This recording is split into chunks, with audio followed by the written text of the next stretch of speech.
রবীন্দ্রনাথ ঠাকুর বলেছিলেন মাতৃভাষা মাতৃদুগ্ধ সম, আর এই পণ্ডিত রঘুনাথ মুর্মু বলেছিলেন গ প্রসিদ্ধ জানাম তোয়ালিকা, মাতৃভাষা মাতৃদুগ্ধ সম। এই অলচিকি লিপি এটা নাকি আনসাইন্টিফিক। এই লিপিতে পড়াশোনা করলে মানুষ পিছিয়ে যাবে, আরও পিছিয়ে যাবে।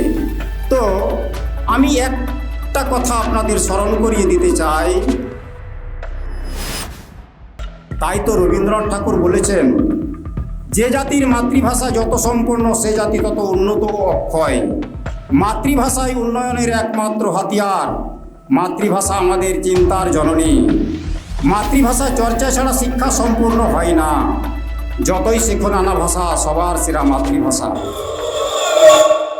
একটা বলুন তো, বদন্তের বন, আমি এই উচ্চারণটা বন কখন উচ্চারণ করব আর বন কখন উচ্চারণ করব, আর তার লেখার মধ্যে কোনো পার্থক্য থাকবে কিনা? যদি না থাকে কেন থাকবে, আর উচ্চারণে বা কেন পার্থক্য আসবে? বর্গীজ বর্গীজ, জজ কেন জজ বলা যায়? তো তাহলে আমি জজটা কখন বলবো আর জজ কখন বলবো? কাইন্ডলি আপনারা বলুন তো। Welcome back to Santhali Thought.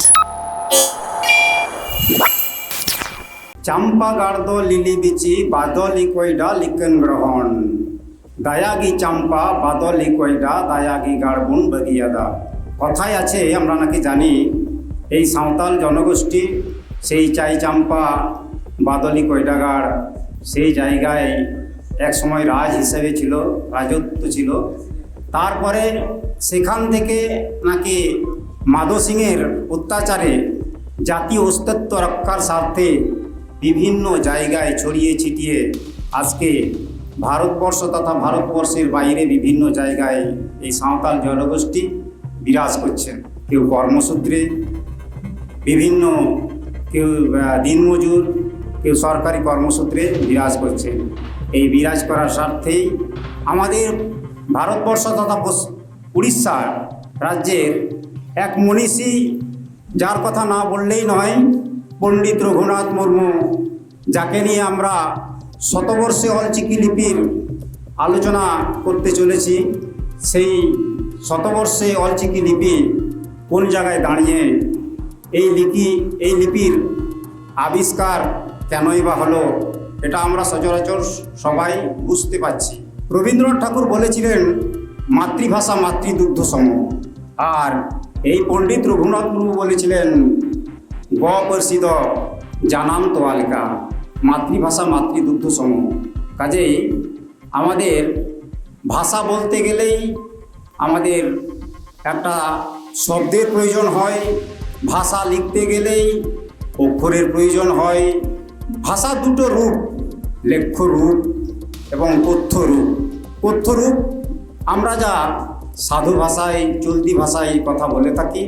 লেখ্য রূপ হচ্ছে সেরকমই সাধু চলতি বিভিন্নভাবে লিখে থাকি। কিন্তু এই লেখ্য রূপকে রূপদান করার জন্য, সেটা মনুষ্য সমাজে ছড়িয়ে দেওয়ার জন্য, ইতিহাস আকারে লিখে রাখার জন্য, সোনার অক্ষরে লিখে রাখার জন্য আমাদের অক্ষরের প্রয়োজন হয়। তো পণ্ডিত রঘুনাথ মুর্মু জন্ম হয়েছিল 1905 সালে উড়িষ্যা রাজ্য ডান্ডবস ডাহারডি গ্রামে। পণ্ডিত রঘুনাথ মুর্মু তার স্কুল জীবনে পড়াশোনা করতে গিয়ে উনি চরম বেকায়দায় পড়েছিলেন, অনুভব করেছিলেন নিজের মাতৃভাষা। রবীন্দ্রনাথ তার আগে যে কথা অনুভব করেছিলেন, যে কথা বলে গেছেন, মাতৃভাষা মাতৃদুগ্ধ সম, সেই জন্য তিনি মাঝে মাঝে বাড়িতে এসে জিজ্ঞেস করতেন যে আমাদের সাঁওতালি ভাষায় পড়ানো হয় না কেন স্কুলে? একটা কথায় উত্তর পেত, সেটা হচ্ছে আমাদের সাঁওতালি ভাষায় পড়াশোনার কোনো ব্যবস্থা নেই, আমাদের সাঁওতালি ভাষার জন্য কোনো লিপি বা অক্ষর নেই। সেই জন্য পণ্ডিত রঘুনাথ মুর্মু তার শিক্ষা জীবন থেকেই লিপি আবিষ্কারের জন্য অদম্য প্রয়াস প্রচেষ্টা চালিয়েছিলেন। 1905 সালে জন্মগ্রহণ করার পরে তার স্কুল জীবন, তার তথা শিক্ষা জীবন এবং কিছুদিন তার সরকারি চাকরি জীবন কাটানোর মধ্য দিয়ে 1982 সালের 1 ফেব্রুয়ারি তার মহাপ্রয়াণ ঘটে। তার মধ্যেই 1925 সালে অলচিকি লিপি আবিষ্কার সম্পন্ন করার পর দেশের বিভিন্ন জায়গায় দেশান্তরে ঘুরে বেড়িয়ে এই অলচিকি লিপিকে তিনি প্রচার প্রসার করেছেন। এই প্রচার প্রসারের মধ্য দিয়ে অতঃপর আমরা আজকে পণ্ডিত রঘুনাথ মুর্মু থেকে 8 বছরের মতো বড় ছিলেন, যার স্মরণে আমরা আজকে সভা করছি। সাধু রামচাঁদ মুর্মু তিনিও সাঁওতালি ভাষায় লেখাপড়ার জন্য মজদাদের আগ বলে অক্ষর তৈরি করেছিলেন, কিন্তু সেই অক্ষরের প্রচার প্রসার সেভাবে ঘটেনি। এইবারে আমাদের ভাষায়, সাঁওতালি ভাষায় ভারতবর্ষের মোটামুটি বলা যায় কয়েকটি রাজ্যে পড়াশোনা চলছে। এই পড়াশোনার আগে যে ঘটনাগুলো ঘটেছে বা যা হওয়ার দরকার, পড়াশোনা বললেই তো পড়াশোনা হয় না। পণ্ডিত রঘুনাথ মুর্মু যার অভাব অনুভব করেছিলেন, পাঠ্যক্রমের সিলেবাস, এই ভাষায় পড়াশোনার ব্যবস্থা থাকতে হবে, এই ভাষায় অক্ষরের ব্যবস্থা থাকতে হবে, তবেই পড়াশোনা চালু। 1925 সালে সম্পূর্ণরূপে অক্ষর তিনি যখন কমপ্লিট করলেন, সম্পূর্ণ করলেন, তারপর থেকেই সাঁওতালি ভাষার জন্য সংবিধান স্বীকৃতির জন্য যে লড়াই আন্দোলন চলেছে সে এক দীর্ঘ ইতিহাস। তার আগে বিভিন্ন ছোট ছোট পত্রপত্রিকায় এই সাঁওতালি ভাষায় কিভাবে পঠন পাঠন হওয়া সম্ভব, তার বাক্যগুলো কিভাবে তৈরি হচ্ছে, তার অক্ষরগুলো কীরকম, অক্ষর পরিচিতির জন্য পত্রপত্রিকার মাধ্যমে লেখাগুলো বেরোতো। তার পাশাপাশি পণ্ডিত রঘুনাথ মুর্মু তার নিজস্ব তৈরি করা যে সংগঠন আদিবাসী সাঁওতা সেচের লাকচার সেমলেট, অর্থাৎ আদিবাসী সমাজ শিক্ষণ ও সাংস্কৃতিক সংস্থা, আদিবাসী সমাজের অন্তর্ভুক্ত যে জন্ম থেকে মৃত্যু পর্যন্ত যে সংস্কৃতি, সেই সংস্কৃতি শিক্ষার পাশাপাশি এই শিক্ষায় আমরা যাতে শিক্ষিত হতে পারি সেই রকম একটা দিক নির্দেশ করে সংগঠন তৈরি করলেন। আর এই সংগঠনের মূল উদ্দেশ্যই হচ্ছে সাঁওতালি ভাষায় লেখাপড়া। আমরা জানি সাঁওতালি ভাষায় লেখাপড়া বললেই পড়াশোনা হবে এটা নয়, যে কোনো জাতিগোষ্ঠী যে কোনো ভাষাতে, নিজের ভাষাতে পড়তে চাইলেই পড়তে পারে না। সংবিধানে 29 ক ধারায় খুব পরিষ্কারভাবে বলা আছে, কি বলা আছে, যে কোনো জাতি তার ভাষা, লিপি এবং সংস্কৃতি রক্ষার জন্য তার সেই কলমে রক্ষা কবচ আছে। 350 ক ধারায় পরিষ্কারভাবে লেখা আছে যে কোনো জনগোষ্ঠী তার মাতৃভাষায় লেখাপড়ার সুবিধা আছে, সুযোগ আছে। সংবিধানের এই বিষয় দুটিকে ঘেঁটে তৎকালীন আমাদের যারা নেতৃবৃন্দ ছিলেন এই অলচিকি লিপিকে ভাষার মাধ্যমে প্রকাশ করার জন্য লড়াই সংগ্রাম করে গেছেন। তারা কেবলমাত্র জানতেন প্রাইমারি স্তর পর্যন্তই এটা পড়াশোনা করা যায় এই সাঁওতালি ভাষায় অলচিকি লিপির মাধ্যমে। সাঁওতালি কেবলমাত্র প্রাইমারি স্তর পর্যন্তই পড়াশোনা করা যায়। পরবর্তীতে যেটা দেখা গেল সেটা ঠিক নয়। এটা বর্তমানে এই লিপি ব্যবহার করে, এই লিপিতে ভাষা প্রয়োগ করে যে পড়াশোনা, এই যে কিছুক্ষণ আগেই আমরা যে এখানে গান গাইলাম, সাঁওতালি ভাষায় গান গাইলেন, বাংলা ভাষায় গান গাইলেন, রবীন্দ্রসঙ্গীত গাইলেন। অধুনা খুব কয়েকদিনের আগের ঘটনা, আমি বিভিন্ন জায়গায় বলতাম যে আমরা তো গান গেয়েই থাকি, আমরা শুনেছি রবীন্দ্র ভাষা, রবীন্দ্রসঙ্গীত, নজরুল গীতি এইসব নিয়ে গবেষণা হচ্ছে, স্কুল কলেজে পড়াশোনা চলছে, চর্চা হচ্ছে, তার জন্য মাস্টার মশাই আছেন। ঠিক এই রকম একটা পরিস্থিতি, একটা ফলাফল আমি যেটা দেখতে পেলাম কিছুদিন আগেই, বৈদ্যনাথ টুডু সেই ব্যক্তি সাঁওতালি ড্যান্স অ্যান্ড মিউজিকের উপরে পিএইচডি সম্মান অর্জন করলেন। তাহলে এখনো পর্যন্ত যারা অলচিকি লিপির মাধ্যমে সাঁওতালি ভাষায় পড়াশোনা এবং সঙ্গীত চর্চা, সংস্কৃতি চর্চা বিফল বলে মনে করেন, এটা করলে আমরা আরও পিছিয়ে যাব, এটা মনে করেন, এটা খুব দুর্ভাগ্যজনক, হতাশাজনক একটা চিন্তা ভাবনা। সেই জন্য আমরা সারা ভারতবর্ষ, পশ্চিমবঙ্গ তথা সারা ভারতবর্ষের কিছু সাঁওতাল জনগোষ্ঠী আজকে আমরা যাদের দেখতে পাচ্ছি, আমরা কিন্তু কোন শিক্ষায় শিক্ষিত? আমরা বাংলা মাধ্যমে শিক্ষায় শিক্ষিত। এইবার এই যে পণ্ডিত রঘুনাথ মুর্মুর যে স্বপ্ন, সেই স্বপ্নকে বাস্তবায়ন করার জন্য দীর্ঘ লড়াই আন্দোলনের পর 2003 সালে এই ভাষা সংবিধানে স্বীকৃতি লাভ করে। অতঃপর অলচিকি লিপির মাধ্যমে আরও পড়াশোনা চালু হতে 2008 থেকে শুরু হয়, প্রাথমিক স্তর থেকে পড়াশোনা। সেই আজকের যে শতবর্ষে এই যে অলচিকি লিপি, সেই অলচিকি লিপিটাকে নিয়ে আজকেও অনেক টানাপোড়ান ব্যাপার আছে, কাটাছেঁড়া চলছে। আমরা সোশ্যাল মিডিয়ায় নিশ্চয়ই জানতে পারবো বা দেখেছি, আপনারা আশা করছি প্রত্যেকেই জানেন না এরকম নয়। এই অলচিকি লিপি এটা নাকি আনসাইন্টিফিক। এই লিপিতে পড়াশোনা করলে মানুষ পিছিয়ে যাবে, আরও পিছিয়ে যাবে। তো আমি একটা কথা আপনাদের স্মরণ করিয়ে দিতে চাই। মোহনদাস করমচাঁদ গান্ধীর জায়গা থেকে, মোহনদাস করমচাঁদ গান্ধী বেনারস বিশ্ববিদ্যালয়ের ব্রিটিশ পিরিয়ডে কয়েকজন অধ্যাপকের সঙ্গে কথা বলছেন। তো ওনারা বলছেন, আমরা যে বাংলা ভাষায় পড়াশোনা করতে চাইছি, এতে তো আমরা পিছিয়ে যাব। তো উনি বলেছিলেন, হ্যাঁ এটা খুব ভালো কথা বলেছ, কিন্তু তোমরা বলো বা আপনারা বলুন, আমরা বাঙালি জাতি কত বৎসর পিছিয়ে আছি? কোনো জাতিগোষ্ঠী এই পড়াশোনা থেকে কত বছর পিছিয়ে আছেন? তিনি ওই জায়গায় একটা সুন্দরভাবে তার ক্যালকুলেশনের পদ্ধতিটাকে বলে দিলেন।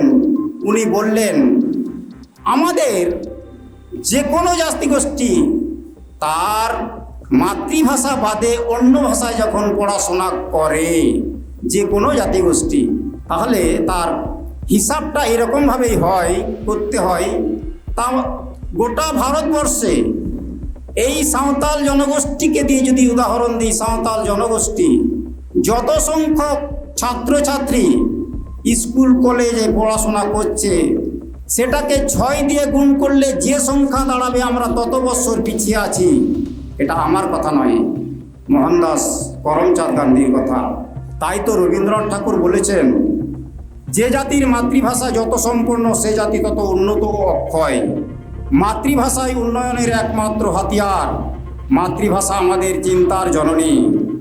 মাতৃভাষা চর্চা ছাড়া শিক্ষা সম্পূর্ণ হয় না। যতই শেখো নানা ভাষা, সবার সেরা মাতৃভাষা। শুধু নিজের মাতৃভাষা নয়, অপরের মাতৃভাষাকেও মর্যাদা দেওয়া উচিত। মাতৃভাষাই স্বদেশ ভাবনার মূল উপাদান। মাতৃভাষা বিজ্ঞান শিক্ষার সেরা হাতিয়ার।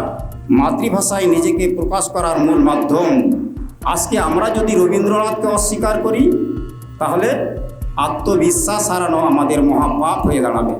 রবীন্দ্রনাথ ইংরেজি কোনো কিছু লিখে নোবেল প্রাইজ পাননি, কি সঠিক? তো বাংলা ভাষাতেই যা কিছু লিখেছিলেন, বাংলা ভাষাতে লিখেই নোবেল প্রাইজ পেয়েছেন।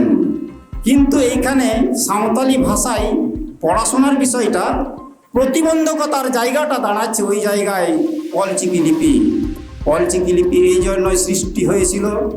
আজ পর্যন্ত সারা ভারতবর্ষের বিভিন্ন রাজ্যে, যে সমস্ত রাজ্যগুলোতে সাঁওতাল জনগোষ্ঠীর বসতি বেশি, সেই জাতিগোষ্ঠী, আমরা যারা পশ্চিমবাংলায় বসবাস করি, আমাদের এখানে বাংলা হরফে সাঁওতালি ভাষা চর্চা হতো বা এখনও হয়ে আসছে। বিহার বা ঝাড়খণ্ডে যারা রয়েছেন সাঁওতাল জনগোষ্ঠীর লোক, সেই জায়গায় হিন্দি, দেবনাগরী হরফে সেখানে সাঁওতালি ভাষা চর্চা হয়। অসমে যারা আছে অসমীয়া লিপিতে সেখানে সাঁওতালি ভাষা চর্চা হয়। উড়িয়াতে যারা যে সমস্ত সাঁওতালি জনগোষ্ঠী রয়েছেন তাদের উড়িয়া লিপিতে সাঁওতালি ভাষা চর্চা হয়ে আসতো বা এখনো হচ্ছে। কিন্তু ঘটনা হচ্ছে আমাদের বুঝতে হবে এই জায়গায় এক একটা রাজ্যে এক একটা ভাষাতে ভাষা সঠিক রেখে এক একটা লিপিতে যদি এই সাঁওতালি সাহিত্য আজকে চর্চা হয়ে থাকে, কোনোদিন এই সাঁওতাল জনগোষ্ঠী তার সাহিত্যের বিকাশ ঘটাতে পারবে না, কখনোই না। সাঁওতালি সাহিত্য নিয়ে লেখাপড়ায় তারা অগ্রসর হতে পারবে না। এই নিরিখে পণ্ডিত রঘুনাথ মুর্মু এই বিষয়টা, এই ভাবনাটা তার মনে উদয় হয়েছিল, এই ঘটনাটা তিনি বুঝতে পেরেছিলেন। সেই জন্য তিনি সামগ্রিক গোটা ভারতবর্ষের সমগ্র সাঁওতাল জনগোষ্ঠীকে একই সূত্রে গ্রথিত করার জন্য এবং সাঁওতালি জাতির উন্নতির জন্য, সাঁওতালি ভাষার উন্নতির জন্য একটা লিপির মাধ্যমে সবাইকে বাঁধার চেষ্টা করেছেন। মাত্র যদি এই লিপিকে আমরা কোনোভাবেই গ্রহণ না করি, এই সাঁওতাল জনগোষ্ঠী ভবিষ্যতে যেটুকু আমরা এগিয়ে এসেছি, পরবর্তীতে আমরা আরও বিলুপ্ত হতে চলেছি। এইটা হচ্ছে কেবলমাত্র সাঁওতাল জনগোষ্ঠীকে একটা সূত্রে আনার বিষয়। অনেক কিছু বিষয় আছে যে শব্দগুলো এই সাঁওতাল জনগোষ্ঠী থেকে 50 থেকে 60% ভাষা নিয়ে সাঁওতালি ভাষা বাংলা ভাষা আজকে সমৃদ্ধিশালী হয়েছে। এটা আমার কথা নয়, ভাষা বিশেষজ্ঞদের কথা বলছি। এই সমৃদ্ধশালী ভাষাকে আমরা যদি ব্যবহার করতে না জানি, না পারি, না শিখি, না অদম্য আমাদের ঐকান্তিক প্রচেষ্টা থেকেই থাকে, তাহলে অচিরেই আমরা শেষ হতে চলেছি। আরও মজার বিষয় হচ্ছে এমন এমন ভাষা আছে, এমন এমন শব্দ আছে যে শব্দগুলোকে আমাদের বিখ্যাত গবেষক পল ওলাফবোর্ডিং, অসলো ইউনিভার্সিটি, উনি সমস্ত কিছু সংরক্ষণ করে রেখেছেন। জানি না উনি কি সাঁওতালি ভাষার মধ্যে কি ভালোবাসা পেয়েছিলেন, সাঁওতাল জাতিগোষ্ঠীর থেকে কি ভালোবাসা পেয়েছিলেন, কি রস পেয়েছিলেন জানি না। যে কাজের জন্য এসেছিলেন সেই কাজকে ভুলে গিয়ে সাঁওতালি ভাষায় এমনভাবে ঢুকে গেলেন, সাঁওতালি ভাষার জন্য বিশাল সম্পদ রেখে গেছেন, যার মূল্য আমরা এখন সেটাকে দিতে পারছি না। এই সম্পদকে মূল্য দিয়ে যাওয়ার জন্য যে লিপিগুলো ব্যবহার করেছেন, তিনি রোমান লিপি ব্যবহার করেছেন। রোমান লিপি ব্যবহার করার পরে তাও দেখা যাচ্ছে এই সাঁওতালি ভাষা এই লিপির মাধ্যমে সম্পূর্ণভাবে উচ্চারিত হচ্ছে না, বা মনের ভাবকে প্রকাশ করা যাচ্ছে না। তাই তিনি কয়েকটি ফোনেটিক কোথাও কোথাও কিছু কিছু চিহ্ন হাইফেনের মতো, কোথাও ফোঁটার মতো এরকম কিছু চিহ্ন ব্যবহার করে এই ভাষাকে ধরে রাখার জন্য তিনি একটা ব্যবস্থা গ্রহণ করে সেটা করে গেছেন। তারপরেও তিনি তার সেই সাঁওতালি ডিকশনারিতে পরিষ্কারভাবে লিখে গেছেন, যেদিন সাঁওতাল জনগোষ্ঠী তাদের নিজের মতো করে অক্ষর তৈরি করতে পারবে, সেদিন আরও সমৃদ্ধিশালী হবে এই অক্ষর, এই ভাষা, এবং এই জাতির উন্নয়ন ঘটবে। সেই জন্য আজকে যেমন আমি দু একটা কথা বলে শেষ করতে চাই। একটা বলুন তো, বদন্তেন বন, আমি এই উচ্চারণটা বন কখন উচ্চারণ করব আর বন কখন উচ্চারণ করব, আর তার লেখার মধ্যে কোনো পার্থক্য থাকবে কি না? যদি না থাকে কেন থাকবে, আর উচ্চারণে বা কেন পার্থক্য আসবে? বর্গীজ জজ কেন জজ বলা যায় তো? তাহলে আমি জজটা কখন বলবো আর জজ কখন বলবো? কাইন্ডলি আপনারা বলুন তো। তারপরে আমি যদি বলে ম্যাট গেট দে প্যারেজ, এইরকম যে সাঁওতালি শব্দগুলো আছে এই শব্দগুলো, তারপরে ধরুন রিড, বিট, সিট, এইরকম যে শব্দগুলো, এটা হচ্ছে সেন্ট্রালাইজড ভাওয়েল সাউন্ড। এই শব্দগুলো কিন্তু কোনো অক্ষরে আজ পর্যন্ত কোনো পণ্ডিত এটাকে সঠিকভাবে উচ্চারণ করতে পারেননি। এই জন্যই শতবর্ষের আলোকে এই কলচিকি লিপি তার যে গুরুত্ব, তার যে মাহাত্ম্য, যে জায়গায় যাওয়ার কথা, সেটাকে আমরা যখন রূপদান করতে পারবো, সেটাকে দিতে পারবো, তখনই আমাদের এই শতবর্ষের আলোকের লড়াই আন্দোলনটার সার্থক হবে। এই বলে আমি আমার ছোট্ট আলোচনা শেষ করলাম। জোহার, নমস্কার।